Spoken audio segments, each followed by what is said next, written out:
ilmiah tidak ada kaitannya dengan adab dan akhlak. Kalau Anda bicara masalah debat ilmiah, kemudian Anda kalah, kemudian Anda menggodamnya dengan adab dan akhlak, di sistem seperti ini yang dipakai oleh Fir'aun.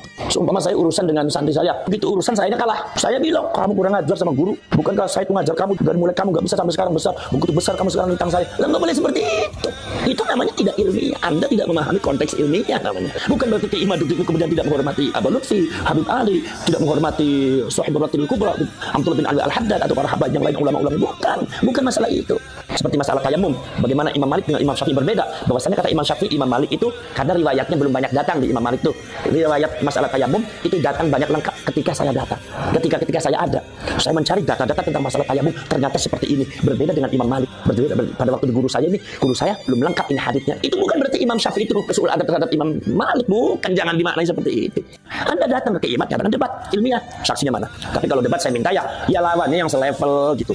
Kalau lawannya ya Allah, yang lawannya yang datang dari Lampung itu, apalagi semua yang lawannya itu semua Arbismi itu, ya itu bukan levelnya Kiai Imat, mohon maaf, itu ngaji kitabnya juga karu-karuan. Kiai Imat itu karyanya saya ada 17 itu bagus. Debatlah dengan orang yang kredibilitasnya terjamin minimal dengan Robitoh Alawiyah, ulama-ulamanya kumpulkan debat di situ.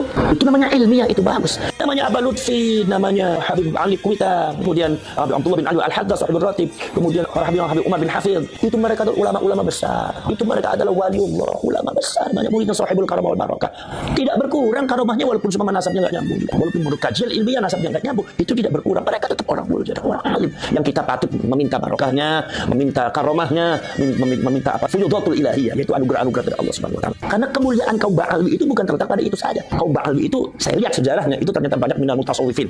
Banyak kaum sufi. Maka rotib pun banyak, rotibul hatta, rotibul hatta, rotibul sakron. Itu semua dari kaum Ba'alwi semua. Dan banyak itu orang alim dan banyak aulia, wali-wali. Habib Saleh Tanggul jadi waliullah, Habib Husain, Habib terus jadi wali. Banyak waliullah itu. Udah datangnya bermasalah, mereka dijadikan masyarakat strata nomor 2 setelah Belanda. Sementara masyarakat Indonesia ketika zaman Belanda dijadikan strata yang paling bawah. Jadi Anda jangan sampai di bawah sampai sekarang. Itu sekarang udah merdeka. Sekarang Belanda udah nggak ada. Jadi Anda strata seperti itu jangan di bawah-bawah. Anda jangan membanggakan diri, merasa dirinya adalah di atas orang pribumi. Lah salah Anda, berarti Anda masih membawa misi Belanda. Ingat loh, kalau seandainya ada kegaduhan di Indonesia, sejarah Anda seperti itu. Indonesia tidak pernah pandang mundur. Indonesia itu banyak pejuang-pejuang yang tidak pernah takut sama siapapun. Dari mulai Aceh, dari mulai Makassar, dari mulai Sumatera, dari mulai Jawa, dari mulai Sunda, dari mulai Jawa Timur sampai Madura, dari Kalimantan, Sulawesi. Semua itu adalah para pejuang-pejuang yang tidak pernah mundur, tidak pernah takut sama siapapun. Darah, tetes darah, mati di depan mata, nyawa pun siap digadaikan. Itu nggak jadi masalah. Itu demi untuk Indonesia. Jadi kami tidak pernah takut sama siapapun.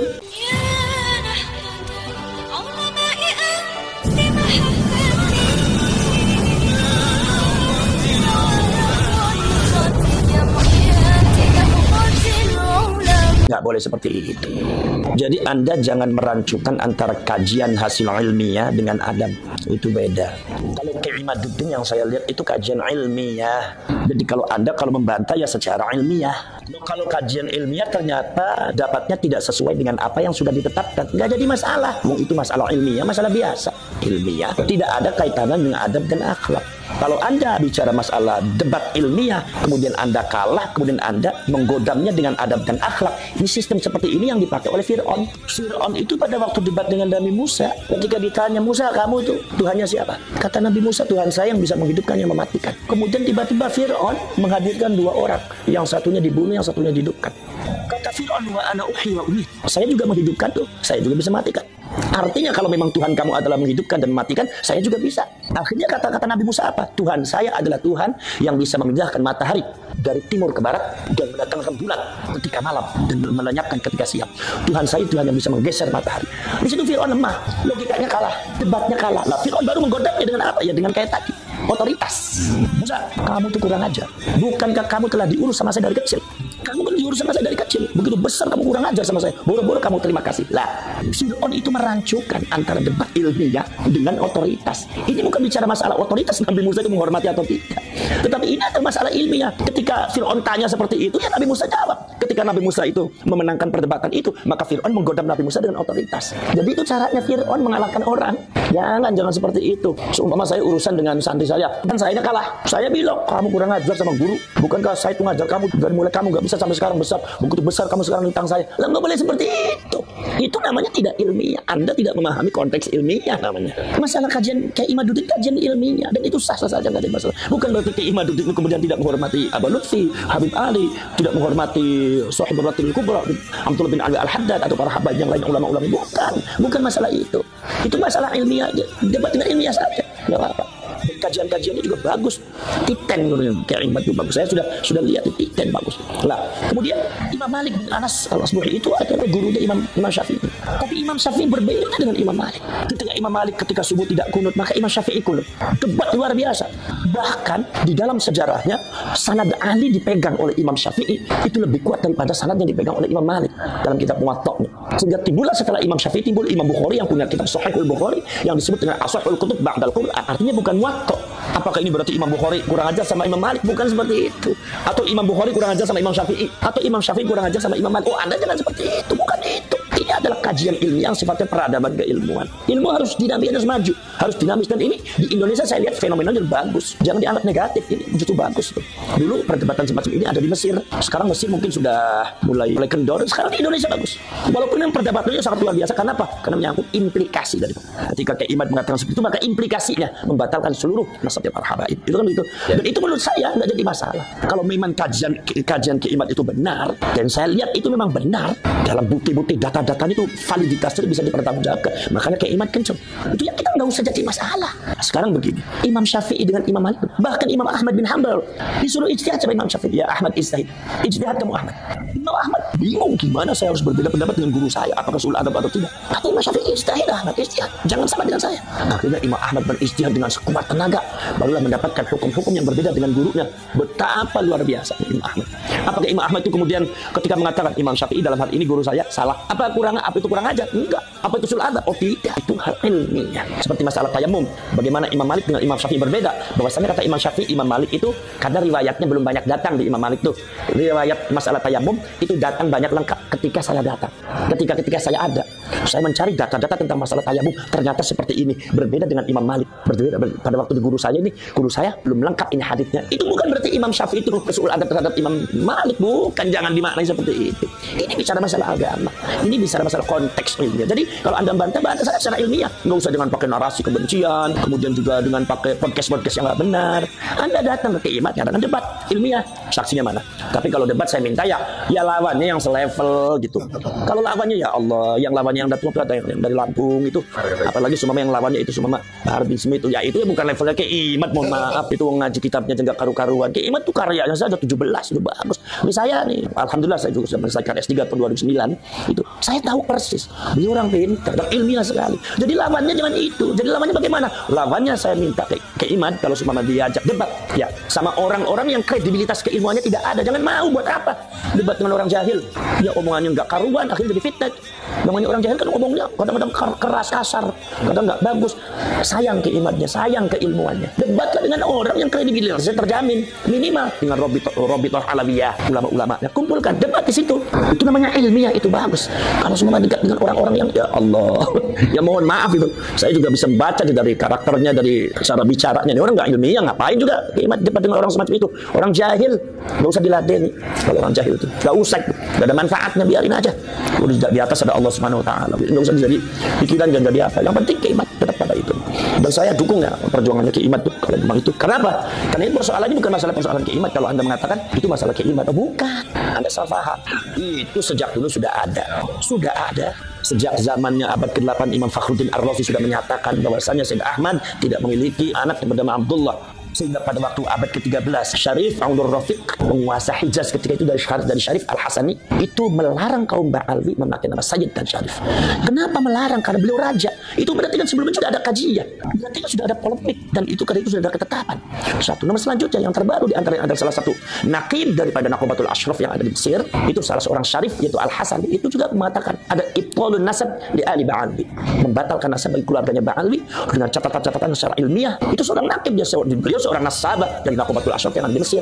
Maka bahwa ini kesimpulannya, nasabnya Ba'alwi dari beberapa faktor-faktor yang sudah saya jelaskan, nasabnya Ba'alwi itu adalah batilun ghairu sahihin, sudah batil ghairu sahih lagi.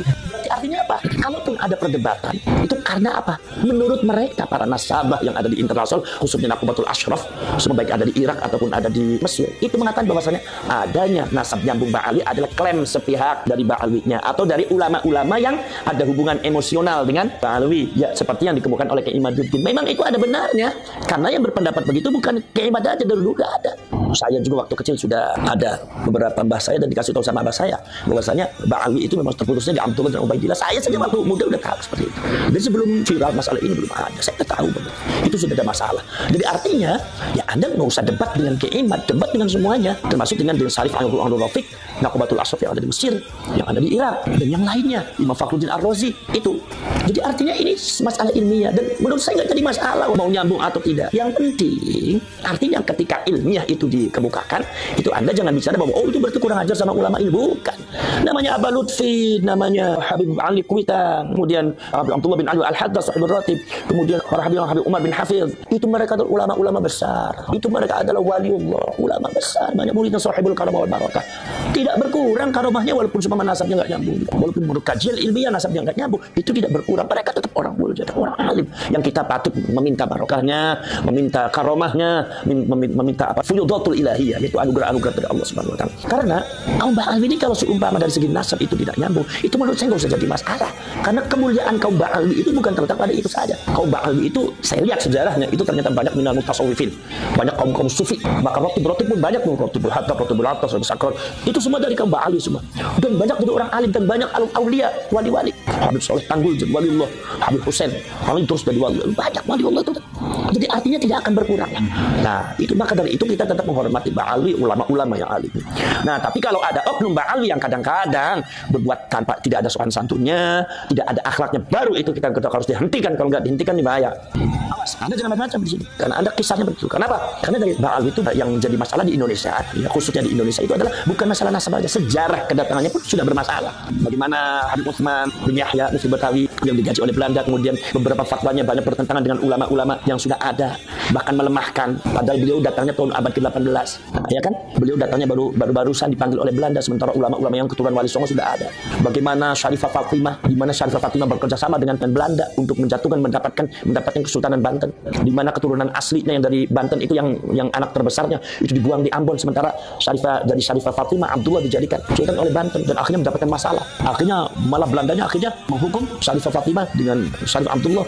Gara-gara apa? Karena kalau di mata Belanda karena sudah tidak bisa bermanfaat, makanya dihukum. Sebenarnya kalau semua masih punya kekuatannya akan digunakan pada mana? Bagaimana Habib Abdul Rahman Al-Masyhur Az-Zahiri yang ceritanya kontroversial di Aceh, di mana mengkhianati perjuangannya orang Aceh, bekerjasama dengan beberapa oknum dari India.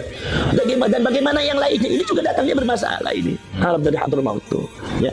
Nah ini, maka dari itu bermasalah. Udah datangnya bermasalah, mereka dijadikan masyarakat strata nomor 2 setelah Belanda. Sementara masyarakat Indonesia ketika zaman Belanda dijadikan strata yang paling bawah. Jadi Anda jangan sampai di bawah sampai sekarang itu. Sekarang udah merdeka.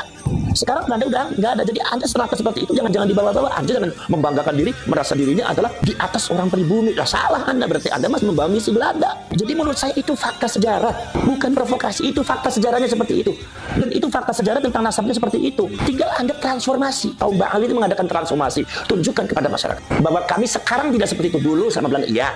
Tapi sekarang kami niat untuk setia kepada Indonesia. Dan jangan buat provokasi dan buat kerusuhan, kegaduhan ada di Indonesia. Ingat loh, kalau seandainya ada kegaduhan di Indonesia, sejarah Anda seperti itu. Indonesia tidak pernah pandang mundur. Indonesia itu banyak pejuang-pejuang yang tidak pernah takut sama siapapun. Dari mulai Aceh, dari mulai Makassar, dari mulai Sumatera, dari mulai Jawa, dari mulai Sunda, dari mulai Jawa Timur, sampai Madura, dari Kalimantan, Sulawesi. Semua itu adalah para pejuang-pejuang yang tidak pernah mundur, tidak pernah takut sama siapapun. Darah, tetes darah, mati di depan mata, nyawa pun siap digadaikan. Itu nggak jadi masalah. Itu demi untuk Indonesia. Jadi kami tidak pernah takut sama siapapun. Kalau Anda seumpama tidak mau berbuat benar di negara kita, kalau Anda tidak mau menghormati adat budaya dan menghormati tokoh-tokoh kita yang ada di Indonesia ini, dan Anda melakukan tindakan-tindakan yang tidak terpuji di Indonesia ini, awas, hati-hati. Akan menghadapi seluruh rakyat Indonesia yang bergerak. Jangan sampai Anda terusir gara-gara hal yang tidak benar yang Anda lakukan.